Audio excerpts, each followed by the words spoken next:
The response launched by Israel on the Gaza Strip, which consisted of daily bombardments and a complete siege, evidently attracts fewer clicks. For many, supporting the Palestinian cause resulted in insults, threats, or almost total loss of visibility due to algorithms discrimination. Susan Sarandon, the lead in Thelma and Louise, is considered one of the most provocative and problematic actresses in Hollywood. For years, she has been committed to defending the rights of Palestinians in Gaza and the West Bank.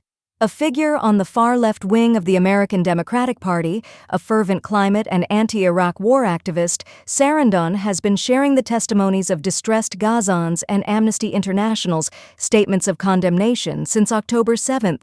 She also praised Ireland's pro-Palestinian stance on the issue.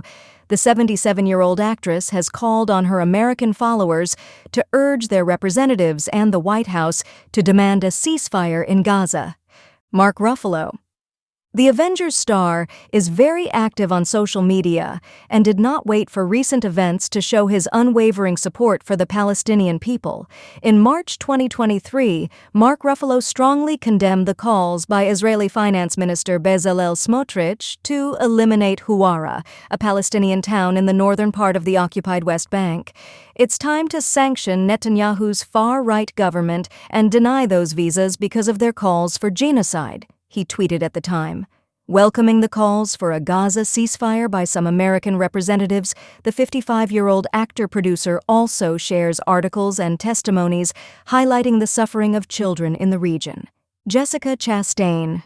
As the political glamour voice of Hollywood post-Me Too, the recent Oscar winner and activist within the Time's Up movement against sexual harassment takes positions that stand out.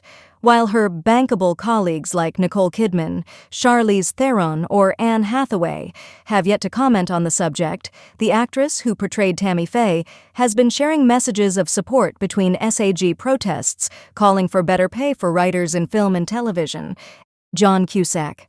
I'll tell you what I didn't hear. I didn't hear death to Israel. I didn't hear death to Jews. I didn't hear people celebrating the killing of Israeli civilians, wrote John Cusack on X, formerly Twitter, on October 14th after a pro-Gaza march in Chicago. What I still heard is, we need to free Palestine from a brutal occupation. People worried about their loved ones in a hellish area, profound anxiety from people being told to leave and then being bombed when they do. Bella and Gigi Hadid. The Hadid sisters have been among the leading supermodels of fashion runways over the past decade. Their father, Mohammed Hadid, is a Palestinian-American real estate tycoon who arrived in the United States as a refugee when he was young. Gigi and Bella Hadid did not wait for the offensive on October 7th to condemn Israel's oppression of Palestinians. Participating in peace protests and posting on social media, they have regularly vocalized their support for the cause alongside their father, who is also very active. On her Instagram page, which is followed by nearly 80 million people, Gigi posted, "I have deep empathy and heartbreak for the Palestinian struggle and life under occupation."